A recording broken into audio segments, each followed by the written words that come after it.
दोस्तों नमस्कार। दोस्तों मैंने जीपीएस सिस्टम के ऊपर, ग्लोबल पोजीशनिंग सिस्टम के ऊपर मैं कई सारे वीडियो बनाए हैं अपने चैनल में, जो मैंने पोस्ट किया है। अब ये जो सिस्टम कैसे काम करता है, इसकी क्या लिमिटेशन है, कितने सैटेलाइट की दरकार होती है, और हम ये पूरा सिस्टम ऑफ सैटेलाइट्स को यूज़ करके अपना पोजीशन कैसे नापते हैं अर्थ के ऊपर, ये सब मेरे चैनल पे आपको मिल जाएगा। जो वीडियोस हैं, रेलेवेंट वीडियोस का जो लिंक है वो डिस्क्रिप्शन में डाल दूंगा। अब दोस्तों हुआ क्या कि जब मैं सुबह न्यूज़ देख रहा था तो मेरे को बहुत ही एक इंटरेस्टिंग सी खबर नज़र आई। वो ये कि Bharti Airtel opens pilot for centimetre level GPS accuracy in India. अब दोस्तों जो मेरे दर्शक हैं वो एक सिंपल सा क्वेश्चन मेरे से पूछने वाले हैं, वो ये कि जब जीपीएस सिस्टम अवेलेबल है, एक्यूरेसी देता है, तो ये सेंटीमीटर लेवल एक्यूरेसी जो है ये कहाँ से आ गया और इसकी ज़रूरत क्या है? क्यों जीपीएस सिस्टम, जो ऑर्डिनरी जीपीएस सिस्टम है, चाहे वो यूएस का हो, चाइना का हो, रशिया का हो, इंडिया का हो, उससे हम सेंटीमीटर लेवल एक्यूरेसी क्यों नहीं हासिल कर सकते? और भारती को पायलट करने की क्या जरूरत है सेंटीमीटर लेवल जीपीएस एक्यूरेसी के लिए? तो दोस्तों यही मेरा उद्देश्य है इस वीडियो का, ये समझाने के लिए कि ये क्या करने की कोशिश कर रहे हैं भारती हैं, और ऑर्डिनरी जीपीएस सिस्टम से हम इतनी एक्यूरेसी क्यों नहीं हासिल कर सकते, और ये एक्यूरेसी की जरूरत है क्यों, है ना दोस्तों? तो यही हम समझेंगे इस वीडियो में। बड़ा इंटरेस्टिंग होने वाला है, अंत तक वीडियो देखिएगा। तो ये है मेरा title of my presentation, Airtel's big bet precision positioning. अब दोस्तों ये है कि moving beyond connectivity into location intelligence. अब ये बहुत जरूरी है दोस्तों, क्योंकि जो हमारे जीपीएस सिस्टम है जो हम इस्तेमाल करते हैं नेविगेशन के लिए, वो मीटर लेवल पे एक्यूरेसी देता है, वो सेंटीमीटर लेवल पे एक्यूरेसी दे नहीं पाता है। बहुत सारे रीजन हैं जो हम इस वीडियो में समझेंगे। तो हमको जो है मीटर से सेंटीमीटर लेवल की एक्यूरेसी चाहिए to enable next generation digital infrastructure. अब वो क्या है वो भी समझेंगे, और इसलिए ये वीडियो जो है अंत तक देखिए। मैंने इसके लिए बहुत सारा एनिमेशंस तैयार किए हैं जो कि आपको इस पूरे इशू को समझने में बहुत मदद करने वाला है। अब ये मैटर क्यों करता है?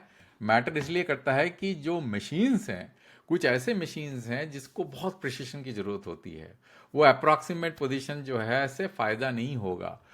मान लेते हैं कि आप एक ऑटोनोमस कार चला रहे हैं जिसके अंदर में लेन ड्राइविंग जरूरी है, और आपको लेन लेवल पे एक्यूरेसी की जरूरत है। अब लेन लेवल में क्या है, जब आप एक्यूरेसी चाहिए आपको, वो आपके कन्वेंशनल जीपीएस से पॉसिबल नहीं है। इसलिए दोस्तों कई सारे जो ऑटोनोमस व्हीकल्स हैं वो कैमरा यूज करते हैं, वो जीपीएस सिस्टम नहीं यूज करते। तो आज मैं आपको बताऊंगा कि इस तरह के जो जीपीएस सिस्टम है जो भारती लगाने की कोशिश कर रही है, जिसमें पायलट करने की कोशिश कर रही है, वो ऑटोनोमस कार सिस्टम को कैसे फायदा कर सकता है। तो पहले तो दोस्तों एक काम करते हैं, फर्स्ट एनिमेशंस में बात करते चलते हैं।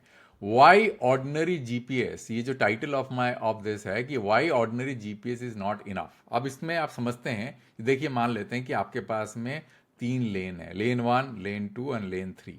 अब इसमें आप गाड़ी चलाने की कोशिश कर रहे हैं, तो देखिए आपको लेन 2 में आपकी एक गाड़ी है, लेन लेवल एक्यूरेसी इज क्रिटिकल। आप ये नहीं हो सकते भाई आप लेन 2 में हैं और आपका जीपीएस सिस्टम बता रहा है कि आप लेन 3 में हैं, ऐसा तो चलेगा नहीं।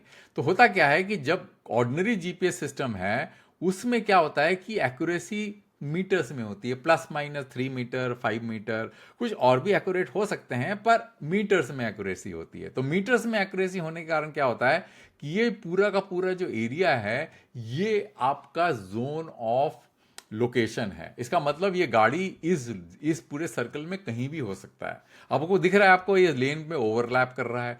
तो अगर आपको एक्यूरेटली अपनी जगह नहीं मालूम होगी कि आप कहां पे है, तो सिस्टम कंफ्यूज हो जाएगा। तो आप जो है लेन ड्राइविंग ऑटोनोमसली कर नहीं पाएंगे। तो ट्रू पोजीशन जो है यहां है, और जीपीएस का एस्टिमेट जो है ये सर्कल पे है, दिख रहा है आपको? अच्छा, उसके बाद में इसलिए GPS alone is not enough for safe autonomous driving using this location finding system which is based on satellite, है ना? तो आपको क्या चाहिए? आपको ऐसा एक सिस्टम चाहिए जो कि सैटेलाइट के थ्रू एक्यूरेटली आपका पोजीशन बता पाए। अब हमको पता करना है कि सैटेलाइट पोजीशनिंग कैसे काम करता है, जो मैं आपको पहले भी समझा चुका हूं। रिकैप के लिए इस वीडियो में बताने की कोशिश कर रहा हूं। तो इसमें ऐसा है दोस्तों कि देखिए आपकी एक गाड़ी है और ये छोटे छोटे सैटेलाइट्स आपको आसमान में नजर आ रहे होंगे। अब इन सैटेलाइट को से ये गाड़ी सिग्नल ले रहा है, मतलब वन यूनिडायरेक्शनल होता है। अब होता क्या है कि जैसे ही यह सिग्नल आपको मिलता है, आपको क्या पता है, रेडियो वेव्स का जो है स्पीड मालूम होता है, स्पीड ऑफ लाइट है, और आपको जो है डिस्टेंस मालूम ये है ना, क्योंकि distance equal to speed into time. तो क्या होगा कि आप जो है इतने सारे सैटेलाइट आपके आपके हैं आसमान के अंदर में, तो आप 3D जो है स्पीयर के द्वारा इसका लोकेशन जो है ट्रायंगुलेट कर सकते हैं। मतलब अगर आप स्पीयर ड्रॉ करें, 4 स्पीयर ड्रॉ करें, तो जहां पे वो स्पीयर्स इंटरसेक्ट होगा वो आपका लोकेशन हो जाएगा, एज सिंपल एज दैट। तो ई सैटेलाइट गिव्स वन डिस्टेंस, और इससे क्या होगा कि आप अपना जो है मल्टीपल सैटेलाइट के थ्रू अपना लोकेशन को डिटरमाइन कर सकते हैं। तो ये आपका जो है नॉर्मल जीपीएस का वर्किंग है। मैथमेटिक्स में मैं नहीं जा रहा हूं, ठीक है ना। तो ये हो गया आपका हाउ इट वर्क्स। अब दोस्तों प्रॉब्लम क्या है, ये एक और जो है स्लाइड है, just to make it much more clear than what I explain in my earlier slide. तो इसमें क्या होगा कि देखिए ये आपका लोकेशन है ना, पृथ्वी के ऊपर। तो आप यहां कहीं पे भी घूम सके। अगर मान लीजिए आपके पास में कोई रेफरेंस नहीं है और एक ही सैटेलाइट है, तो वो सैटेलाइट जो है आपका लोकेशन पृथ्वी में कहीं पे भी हो सकता है। पर अगर आपके पास में 2 सैटेलाइट है, तो एक आर्क में आपका लोकेशन होगा।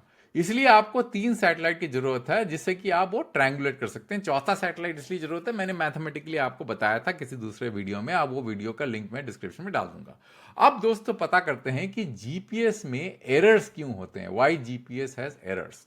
अब एरर के लिए रीजन बहुत सारे होते हैं, मैं आपको बताता हूं। तो मान लेते हैं कि आपके पास एक गाड़ी है जो कि इन सैटेलाइट से सिग्नल लेने की कोशिश कर रही है और अपना पोजीशन मापने की कोशिश कर रही है। होता क्या है दोस्तों कि ये एटमॉस्फेयर के थ्रू ये रेडियो वेव्स पास होते हैं। मतलब ये सीधे जो है, मतलब जब घुसेंगे तो अर्थ का एटमॉस्फेयर होता है, ट्रोपोस्फियर से लेकर करीब करीब 50 किलोमीटर 100 किलोमीटर दूर तक हो सकता है।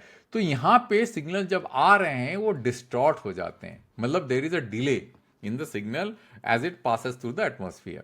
अब क्या होगा कि इस डिले के कारण क्या होता है कि जो आपका ऑर्बिट है, ऑर्बिट, अच्छा, clock and orbit is also not perfect. एक तो डिले हो गया, एटमॉस्फेरिक डिले, और ऑर्बिट का एंड क्लॉक जो है उसमें भी एरर्स हो सकते हैं।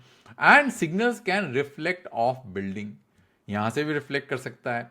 तो इस कारण से जो मेजर्ड डिस्टेंस है वो ट्रू डिस्टेंस नहीं होता है। ये कभी भी होता नहीं है मेजर डिस्टेंस इक्वल ट्रू, थोड़ा बहुत इनएक्यूरेसी होती है। जैसे देखिए ट्रू डिस्टेंस यहाँ पे, मेजर डिस्टेंस ये रहा। तो क्या होगा, इसको जब हम जूम करूंगा मैं तो आपको दिखाता हूं। देखिए ट्रू डिस्टेंस ये रहा और जीपीएस बता रहा है कि मेरा डिस्टेंस ये है। तो भले ही वो मीटर का जो है फर्क हो, तब भी ये मीटर के फर्क से क्या होगा, आपका लेन बदल जाएगा, तो आप ऑटोनोमस ड्राइविंग कर नहीं पाएंगे, है ना। तो इसी कारण से जीपीएस सिस्टम जो है एरर प्रोन होता है, वो काम नहीं करता। अब क्या है दोस्तों कि आपको क्या चाहिए, आपको करेक्ट करना है हाउ ग्राउंड। अब इसमें समझेंगे दोस्तों, ये भारतीय वाला जो पायलट करने की कोशिश कर रहे हैं वो क्या चीज है। How ground based reference station correct the error. मतलब जो भारती क्या कर रही है कि एक रेफरेंस स्टेशन लगाएगी ऐसे, और बहुत सारे रेफरेंस स्टेशन जो है वो इस तरह से लगाएगी ग्राउंड के अंदर में। वो क्या करेगा, वो सिग्नल इंडिपेंडेंटली सैटेलाइट से रिसीव करेगा, और इस रेफरेंस स्टेशन के अंदर में जब वो सिग्नल रिसीव करेगा, वो चेक करेगा कि ये सैटेलाइट से जब मैंने सिग्नल रिसीव किया, वो कुछ भी सिस्टम का पार्ट हो सकता है, जीपीएस सिस्टम हो सकता है, रशियन सैटेलाइट सिस्टम हो सकता है, चाइनीज हो सकता है, इंडियन हो सकता है। वो पता करेगा, अच्छा ये जो सैटेलाइट के थ्रू मेरा जो लोकेशन है XYZ कोऑर्डिनेट में ये आ रहा है, बट उसको एक्चुअल लोकेशन तो पता है क्योंकि वो ग्राउंड में लोकेटेड है, उसको एग्जैक्ट लैटिट्यूड लॉन्गिट्यूड तो पता है। तो वो क्या करेगा कि इस सिग्नल से जो इन सैटेलाइट से जो इंफॉर्मेशन आ रही है, उससे जो लोकेशन उसका मेजर हो रहा है और एक्चुअल लोकेशन है, इसके बीच में डिफरेंस नापेगा वो कि कितना फर्क है। अब होगा क्या कि क्योंकि ये एक पर्टिकुलर एरिया में लोकेटेड है, and that area can be maybe radius of 12 kilometers, or maybe 20 kilometers, or maybe 50 kilometers, depending upon जो डिजाइन एलिमेंट हम यूज करेंगे। तो वो क्या करेगी, वो बोलेगी अच्छा ये जो एरिया है ऑफ 20 किलोमीटर रेडियस, इसमें जो एरर मैं महसूस कर रहा हूं वही एरर जो है ये गाड़ी भी महसूस करेगा। इसका मतलब जो मेरा एरर होगा वो गाड़ी का भी उतना ही एरर होगा। वो जब इन सैटेलाइट से अपना पोजीशन नापेगा तो उसको भी उतना ही एरर दिखेगा जितना मेरे को दिख रहा है इन स्टेशन में। तो क्या करेगा वो ये जो इंफॉर्मेशन है जो इसको यहाँ पे जो मिला है एग्जैक्ट लोकेशन जो इसको पता है और जो एरर है ये उसको पता है, जो मैंने आपको बताया था, वो क्या करेगा कि वो मेजर करेगा distance which is not equal to true distance and difference error measure करेगा, और ये जो इंफॉर्मेशन है वो जो कैलकुलेट करेगा वो आपको टेलीकॉम नेटवर्क के थ्रू इस गाड़ी को भेज देगा।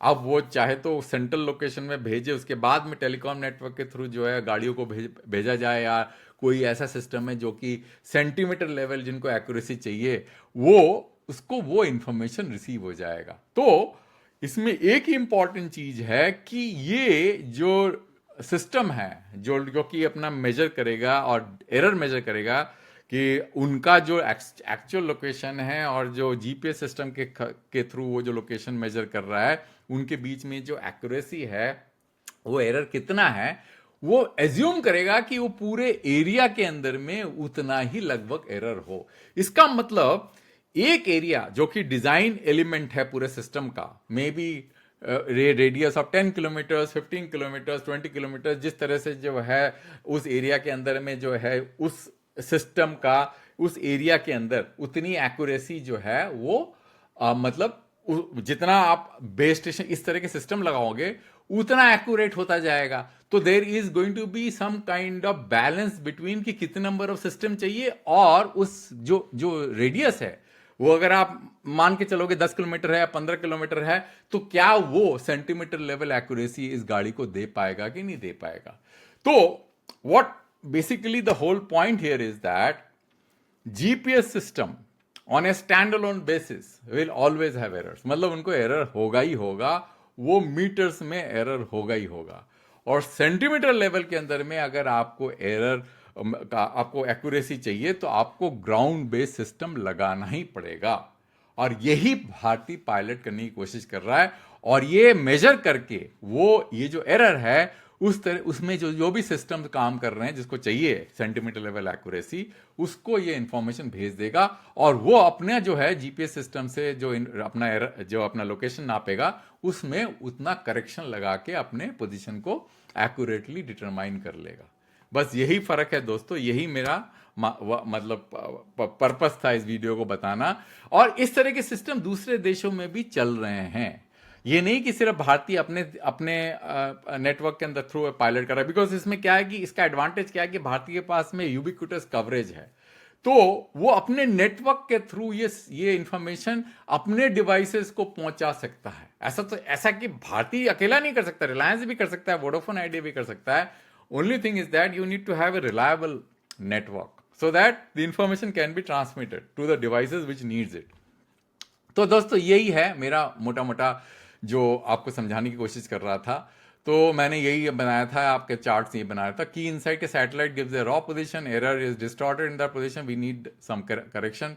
सो बता दिया मैंने कि how the Airtel system works, और मीटर से हम इसको कैसे सेंटीमीटर में कन्वर्ट कर सकते हैं, और वाई टेलीकॉम ऑपरेटर्स आर की because the correction must be real time, low latency and wide coverage is required. वो मैंने आपको बता दिया, telecom network already provide this layer, वो ऑलरेडी ये लेयर प्रोवाइड करते हैं। तो ग्लोबल लैंडस्केप में भी बहुत सारे कंट्रीज हैं जो कि इस तरह के सिस्टम यूज करने लग गए हैं आजकल, जो आपके सामने हैं। और Airtel needs in India A dense network for reference station, बहुत सारे आपको उस तरह के वो सिस्टम चाहिए जो मैं आपको बता रहा था यहाँ पे। ये जो सिस्टम है ये आपके बहुत सारे चाहिए लोकेशंस में, ये चाहिए रहेगा आपको। और आपको रिलायबल नेशनल वाइड कनेक्टिविटी चाहिए, जब तक आपके कनेक्टिविटी रिलायबल नहीं हो तब तक काम नहीं करेगा। क्लाउड बेस्ड करेक्शन सिस्टम चाहिए आपको, क्योंकि भेजना पड़ेगा आपको सब जगह पे, जिससे कि वो ट्रांसमिट हो सके, और phase roll out across the corridor करना पड़ेगा। तो एप्लीकेशन क्या है? Precision agriculture, smart tolling and logistics, railway safety and tracking, जैसे अपना रेलवे का जो कवच सिस्टम है, आप ये सिस्टम यूज करके जिसके अंदर में सेंटीमीटर लेवल एक्यूरेट, तो आपको रेलवे के स्टैंड ऑन कवच की जरूरत नहीं पड़ेगी। आपके पास अगर नेविक सिस्टम है, आपके आजू बाजू इस तरह के सिस्टम है, तो आप नेशन वाइड इसको रोल आउट कर सकते हैं। अच्छा, ड्रोन नेविगेशन एंड डिलीवरी, इसमें भी हो सकता है। तो यही मेरा मोटा मोटा पर्पस है दोस्तों इस वीडियो को बनाने का। I think you have understood. अंत तक वीडियो देखने के लिए बहुत धन्यवाद। एक वीडियो दूसरे टॉपिक में जल्दी लेके आऊंगा।